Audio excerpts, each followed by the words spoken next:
District State Representative Julie Alexander. Hi, Julie. Hi, Bart. Afternoon. Good afternoon. Welcome back. Thank you. Good to be here. Yeah. So everybody's in a good mood today because we had great weather this weekend. Great weather. I had the opportunity to spend some time downtown touring some of the new establishments going up, including the Christoph & Sons flooring grand opening on Friday. That was very impressive. I'm excited to see how that turns out. Yeah, and we'll know pretty soon because they said this fall it's going to be ready. Excellent. Excellent. It's I'm excited that they are utilizing the old toy house, right, to use the existing buildings and with all the history down there. It'll be exciting. It will.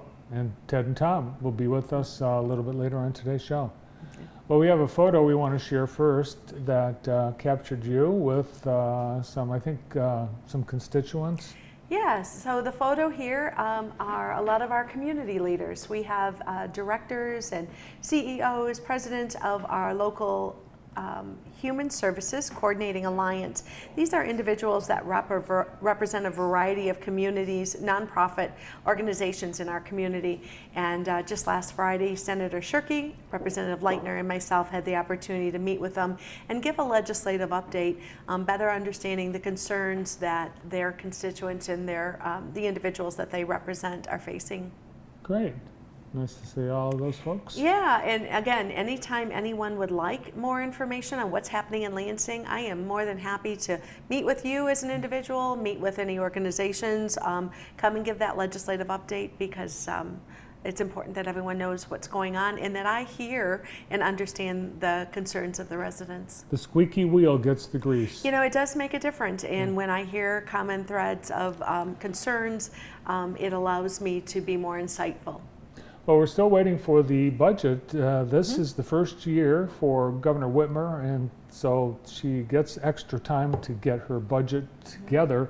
And I think one of the holdups is this road funding issue. It is a major part of the conversation, absolutely. But what we have heard over and over again are individuals asking that the dollars being spent at the pump actually go towards the roads. So it sounds very simple, and I'm very supportive of that. But the pieces we have to put in place are to ensure that the schools and the municipalities are completely funded. We do not want them to receive less than they have been before. Their expenses are going up as well. So we need to be very frugal with the tax dollars, but in allocating them to where they need to go. So that backfill is taking place right now. Yeah, because right now gas tax, it goes to local governments, it goes to schools. It doesn't just go to transportation or roads. Exactly, and I believe you have a diagram here. I think we do. We have a graphic that shows where the yeah. So again, the goal of the House is that every tax dollar paid at the pump should remain on Michigan roads. And right now, if you look at the top graphic, it shows kind of that shell game where we've got the taxes being paid at the pump actually going in 4 different locations. You'll see the 4 arrows going out of that first circle. And then when those dollars head over to the school fund, from there, they're even taking dollars from the K-12 budget and putting that towards higher ed. There are many people that would just like it much more clear-cut. I think people deserve that transparency, and that's what I repeatedly hear from individuals in the Jackson community, what they want. So allow all the taxes paid at the pump simply to go to those roads, and then find a way to make that school aid fund whole. And part of that, you see down at the bottom section, that middle circle, it says Wayfair Fund, $143 million. Those are new funds that will be collected this year. That comes from individuals making purchases online. The taxes you pay when you're making those purchases online, that's referred to as those Wayfair dollars. Named after Wayfair, the furniture and everything else seller? That's my understanding. Yeah.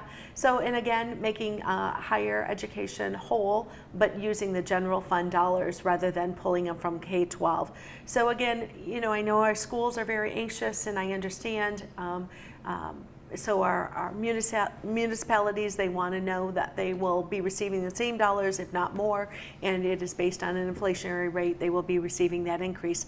That is the plan. So the House has established a plan, the Senate has established a plan, the governor has. So the next step in what's happening in Lansing right now as we speak, the House and the Senate are working together to come up with what they want to present to the governor, and then the compromise continues. Yeah, and it sounds like Mike Shirkey was here the other day, and he said that the House and the governor are pretty much in agreement with the House plan, and the Senate, being the odd man out, has to go along with the House plan because they'd be outvoted. Well, we have found in the 6 months that we've been in this new cycle, this term, the House and the Senate have been very united in that we have a united front. We caucus together. Our leadership, both in the Senate Majority Leader Shirkey and Lee Chatfield, have been significant in that we work together. We are the legislative branch, and then we have those conversations with the governor to make decisions that are best for the state. Currently, in the distribution of gas tax, the local revenue sharing is a significant part of that. In the new plan, where is local revenue sharing? Where are they finding those dollars from? Yeah. Part of it is from the general fund. Okay. So just looking at how that's all going to be realigned, and they have found significant savings. When Representative Leitner and I were here a couple of weeks ago, we were sharing with you, to start within the House plan, we asked for a 3% administrative costs, or administrative cut. We are also asking for IT cuts. When you look at the software programs that are up and running and how effective are they, how much more efficient might we be, those are some of the pieces of the conversation. And then also when it comes to the roads, does the state really need 4 airports? How many airplanes, bridges, or is that something the private industry could be creating maybe a P3 relationship, the public-private partnership plan? And I think when you were here with Sarah Leitner, you were talking about state government agencies getting new computers every year and new furniture every year, and those are the areas that you're looking at. Yeah, you know, if they're effective programs and helping departments like DHHS monitor where our foster children are in the system in place, then we can be very supportive. But when we hear repeatedly from individuals around the state and families trying to use the system that it's failing them, then that's time we should hold everybody accountable. All right. Still weeks, though, until the budget probably gets finalized. Could be early August, right? You know, it might be. They continue to make progress and have those conversations, though. So those local, like school districts, which their fiscal year starts next week, have you been able to give them an inkling of what kind of... We've had many conversations with them, and they see that the proposals are all very similar, so I think that should give them the assurance. And repeatedly, we have told them that, you know, $180 more per pupil is what we're looking at here in Jackson County. No big major changes in the formula or... No, just realigning and backfilling so that the dollars spent at the pump can go towards the roads. That's what we've heard residents of Michigan want. But not new taxes, not new gas taxes? There are no new gas taxes proposed at this point in time that I am aware of. All right. So. Also, I wanted to ask you about the state of the agriculture industry in Michigan with the rains. We've had a lot of meteorological issues this year. And I think even the polar vortex caused some problems. You're farmers, so you know firsthand all the issues the state's dealing with. Is the state in a position, or the federal government and the state together, to provide any kind of relief for farmers? Yes, and so at both levels, we've made significant progress in the last 2 weeks. So let's start at the federal level. Most farmers have crop insurance, and that is what sustains them through the difficult times when commodity prices are low and or the weather is such they can't get the crops in the ground, or it's too dry, or their production is not what it needs to be for them to be successful business owners. So the crop insurance piece has certain regulations and restrictions in place, as it should. But in this season, when we had, it was 2 weeks ago, we had only 63% of our crops in our state. And the longer you wait to get those crops in, the less the production's going to be, the less the yield is going to be, and it just creates a whole nother set of problems. So as the House Chair of Agriculture, I led an initiative with 63 of my other representatives. It was bipartisan, to reach out to the U.S. Secretary of Agriculture, Sonny Perdue, to ask him to make modifications to the regulations for those of us farmers that have crop insurance. And I'm very pleased to say that those modifications have been made so that it gives farmers more options and flexibility. So that's the first piece on the federal level. On a state level, the Senate presented a bill to the House last week on Thursday to allocate up to $15 million to farmers to use in the form of assistance, financial assistance. So a farmer would have to go out to a private financial institute and ask for that loan that they may need. The farmer is still responsible for paying that loan back, but the state government would help with the administrative cost and a part of that interest to help the farmers in these challenging times. Yeah, and I think there's precedent for this because I remember when the cherry crop was. Yes, exactly. Exactly. It's been done before. There's certain protocol in place. A farmer has to have the crop insurance. In other words, they've got to follow good practices amongst their own farm. The governor has to call the state of Michigan and the state of agriculture emergency. So there are pieces in place to ensure that farmers are given these opportunities to ensure that we have adequate and a safe, abundant supply of food for all of us. Yes, we need the cherries. And the asparagus. Well, and you know, I just have a video on my Facebook page, State Representative Julie Alexander Facebook page, talking about the potato industry. Went out and toured some potatoes. And Michigan is one of the top producers for potato chips. For potatoes grown in Michigan are used for potato chips. We're one of the top producers there.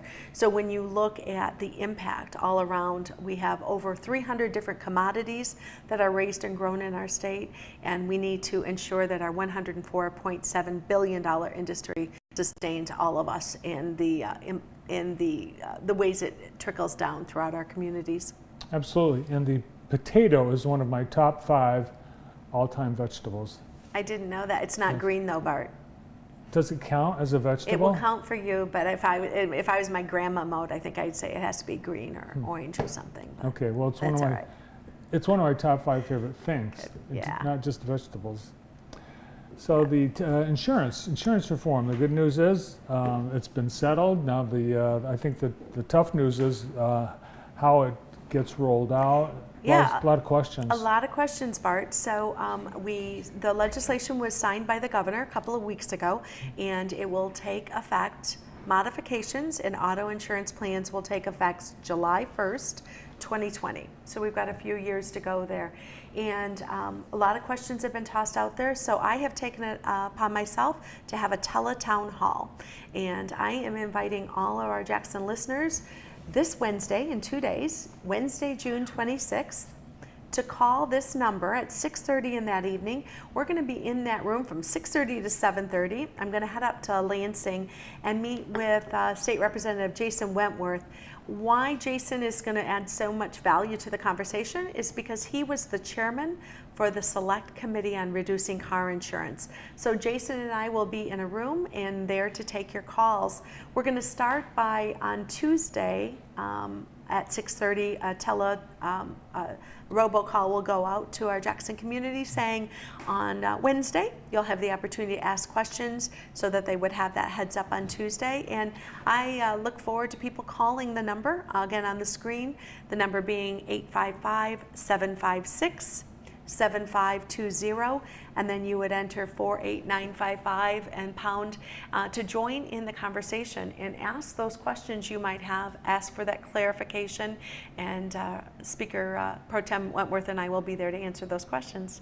And is Jason Wentworth, is he the new, Did you just elect him the new speaker? Well, he's not officially been voting in, but there's an extremely high likelihood he will be our next leader in the House. He's currently the number 2 in the House by being as Speaker Pro Tem, and we have a lot of confidence in Jason's leadership. What impresses me most about Jason, he's military background and done a lot to help our veterans, and he's from Northern Michigan, and a lot of common sense there. Level-headed, he would make a great leader. So Jason and I are going to be there to take any questions you might have on auto insurance and how it will impact you. There's a guaranteed rate reduction for everyone, looking at how that all will play out on July 1st, 2020. All right, that's Wednesday night. Yeah. Julie, thanks for the updates. Yeah, of course, of course. Can I do a shout out for my granddaughter Addison over there? And she's All actually right. in the studio today. I think She we get is. a shot of her. There she is. There she is. She's out of school and we're out running errands. I think I've got to take her to lunch. She's never been over to the crepes store around the corner. So Great. we've got to stop at the boutique, get a frame above, and all my favorite spots in Jackson. We'll have fun downtown with Grandma today. Stay tuned. Lots more coming up. We mentioned Ted and Tom Kristoff celebrating their groundbreaking on Friday. Well, they're here, and we'll hear what their big plans are for the Toy House building.